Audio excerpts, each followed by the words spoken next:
quelques semaines. À peine quelques semaines après le lancement de GPT-5, voilà qu'OpenAI nous parle déjà de GPT-6. C'est rapide. Un peu trop rapide, peut-être? Cette précipitation, ça cache forcément quelque chose. On va regarder ensemble ce qui se trame en coulisses. Alors, regardez un peu cette chronologie. Elle est juste hallucinante.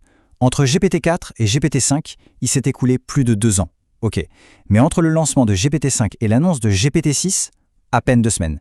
Le rythme s'est emballé, c'est devenu complètement frénétique. Du coup, la question que tout le monde se pose dans la tech, c'est pourquoi? Pourquoi aller si vite? Est-ce que c'est une stratégie de génie ou est-ce que c'est un peu la panique à bord? Pour bien piger ce qui se passe, il faut d'abord faire un petit retour en arrière et parler du lancement, disons, mouvementé de GPT-5.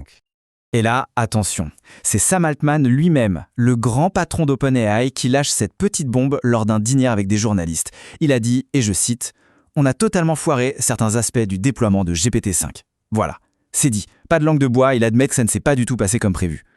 En fait, il y a eu un vrai fossé entre la promesse et la réalité. On nous vendait un outil plus rapide, plus créatif, plus malin, quoi. Sauf que dans les faits, beaucoup d'utilisateurs ont eu droit à des lenteurs, des réponses moins bonnes que sur la version précédente, et surtout, une personnalité perçue comme plus froide, moins humaine. Et en coulisses, le coupable, c'était un problème technique qu'ils ont surnommé le routeur cassé. Imaginez le bazar. Une question toute simple était envoyée au modèle le plus puissant, ce qui prenait un temps fou, et à l'inverse, une tâche complexe était confiée au modèle le plus basique, qui bien sûr donnait une réponse à côté de la plaque. Forcément, ça a créé une frustration énorme. Et ce changement de personnalité, ce n'était pas un petit détail. Ça a touché environ 1% des 700 millions d'utilisateurs hebdomadaires. Bon, 1%, ça peut paraître peu, mais faites le calcul, ça fait 7 millions de personnes. C'est largement suffisant pour déclencher une vague de mécontentement massive en ligne. Et c'est là que tout s'éclaire. Annoncer la suite si vite, c'est une tentative de faire oublier ce faux pas. C'est une façon de dire « Ok, GPT-5 a eu des ratés, mais oubliez ça, regardez la merveille qui arrive, ça va être tellement mieux. » Alors justement, voyons ce que GPT-6 nous promet. Et comment ça répond directement aux échecs de GPT-5. Le plus grand saut, la plus grosse révolution annoncée, c'est la mémoire. On passerait d'un outil où chaque discussion repart de zéro à un véritable assistant qui nous connaîtrait par cœur au fil du temps. Une mémoire totale. Et ça repose sur 2 choses. D'abord, cette mémoire totale qui retient les faits, mais aussi nos habitudes. Et ensuite, une capacité à modeler sa propre personnalité pour qu'elle s'aligne sur notre style.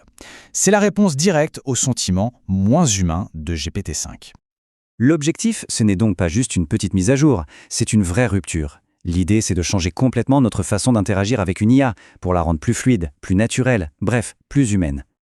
Mais bon, une IA qui se souvient de tout, ça soulève de très sérieuses questions sur nos données. Le concept est puissant, c'est vrai. Un assistant qui se rappelle de chaque conversation, de chaque préférence, même celle qu'on ne dit pas.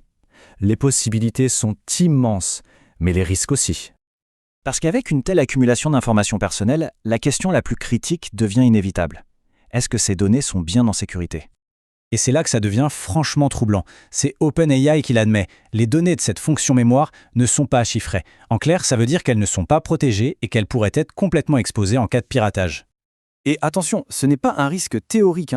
Une fuite récente chez un concurrent, Grok, l'IA d'Elon Musk, a montré ce qui était en jeu. 370 000 conversations privées se sont retrouvées exposées, accessibles à tous sur Google.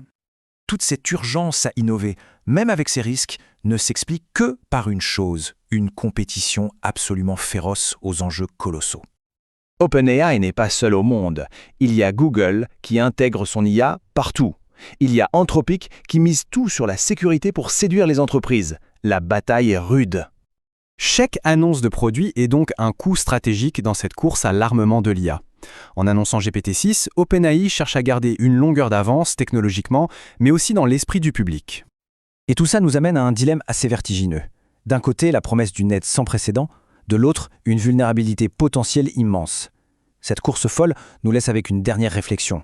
En cherchant à créer l'outil ultime, ne risque-t-on pas de créer une dépendance et un risque tout aussi ultime ?